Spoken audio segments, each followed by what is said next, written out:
మీకు వందనాలు. మీ అందరికీ నా వందనాలండి. ప్రభు మనకి ఈరోజు ఇచ్చిన వాగ్దానం యోబు గ్రంథము 42వ అధ్యాయము 10వ వచనం. మరియు యోబు తన స్నేహితుల నిమిత్తము ప్రార్థన చేసినప్పుడు యెహోవా అతని క్షేమస్థితిని మరలా అతనికి దయచేసును. Praise lord. ప్రభువారు ఈరోజు మనతో ఒక కొత్త కోణంలో చెప్తున్న మాట ఏంటంటే, మనం చాలాసార్లు ఈ వాక్యాన్ని ధ్యానం చేసినప్పుడు యోబు తన స్నేహితుల గురించి విజ్ఞాపన చేయడం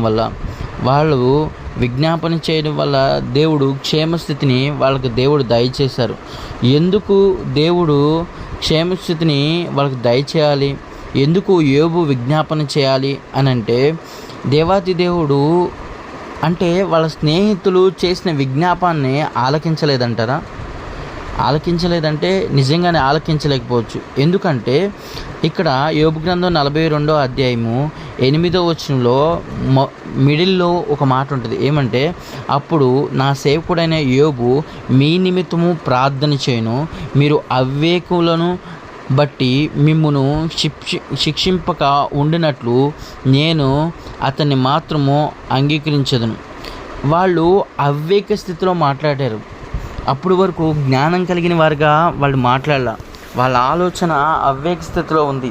అంటే ఒక వ్యక్తి పడిపోయినప్పుడు, ఒక వ్యక్తి కుటుంబం నలిగిపోతున్నప్పుడు, ఒక వ్యక్తి పరిస్థితులు చిన్నభిన్నం అయిపోతున్నప్పుడు ఇతరులు ఆలోచించే విధానం ఎలా ఉంటుందో తెలుసా? ఏం చేస్తే వీడికి ఇంత శిక్ష వచ్చిందో, వీడు ఇంత శిక్ష అనుభవించడానికి కారణం వీడు ఎన్ని పాపాలు చేస్తుంటాడో, ఎన్ని దోషాలు చేస్తుంటాడో, అందుకే వీడు ఇంత బాధను అనుభవిస్తున్నారు అని.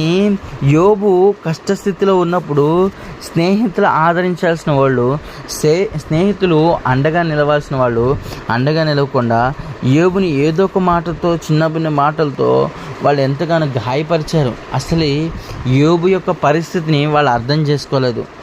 ఈరోజు మనకి ఈ పాఠం ద్వారా ఏం తెలియజేస్తుందంటే, మన కోసం విజ్ఞాపన చేసే ఒక వ్యక్తి ఉండాలి. మన కోసం, మన కుటుంబం కోసం విజ్ఞాపన చేసే ఒక సంఘం ఉండాలి. మన కోసం, మన కుటుంబం కోసం విజ్ఞాపన చేసే ఒక సమూహం ఉండాలి.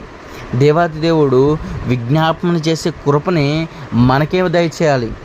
మనం అజ్ఞాన స్థితిలో ఉండే మాటలు మాట్లాడకూడదు. అజ్ఞాన పరిస్థితిలో ఉండి మనం మాట్లాడే వరంగా ఉండకూడదు. ఈరోజు అజ్ఞాన స్థితి మనలో నుంచి తొలగిపోవును గాక. ఆమేన్. మనకి విజ్ఞాపనం చేసే కృప దేవుడు మనకు దయచేయాలని విజ్ఞాపన చేసే కర్త అయిన యేసయ్య మన కోసం ప్రతిదినము మొరపెడతా ఉన్నాడు. ప్రతిదినము మనం రక్షించుకోవడానికి చూస్తూ ఉన్నాడు. ఈరోజు మన యేసయ్య వైపు చూద్దామా? ఆయన ఏ విధంగా అయితే విజ్ఞాపన చేస్తున్నాడో, ఏ విధంగా అయితే మన బలహీనతల గురించి మనకు విజ్ఞాపన చేస్తూ మొరపెడతా ఉన్నాడో, మనం మొరపెట్టే దేవుడి వైపు చూద్దామా?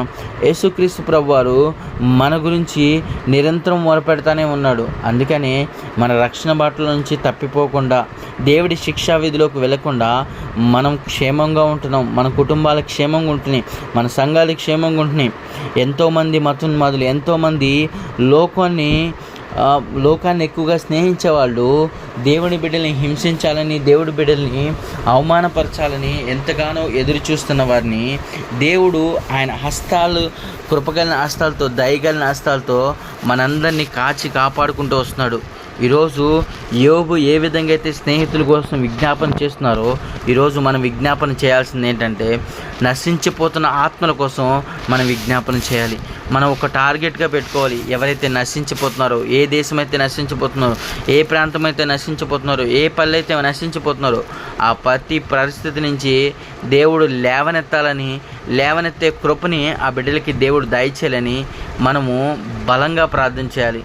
దేవుడు అట్టి కృపా జ్ఞానాన్ని మనందరికీ దయచేయనుగాక.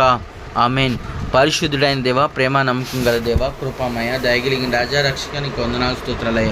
ఇప్పుడు వరకు నీ దయతో, నీ వాత్సల్యంతో, నీ బాహుల్యంతో ప్రభా మమ్మల్ని నడిపించావు, పోషించిన దేవా, నీకు వందనాలు స్తోత్రాలు దేవా.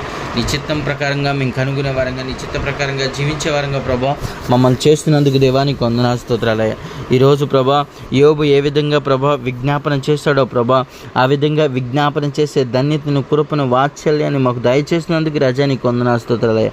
నీ చిత్తం కోసం కనిపెట్టి, నీ చిత్తం కోసం కనుగొనే వరంగా ఉండడానికి సహాయం చేయమని, సమస్త ఘనత, మహిమ, ప్రభావాలు మీరు మాత్రం పొందుకొని అయ్యా మా కోసం విజ్ఞాపన చేస్తున్న యేసయ్య నామమున సమర్పించుకుంటున్నాం తండ్రి. ఆమేన్.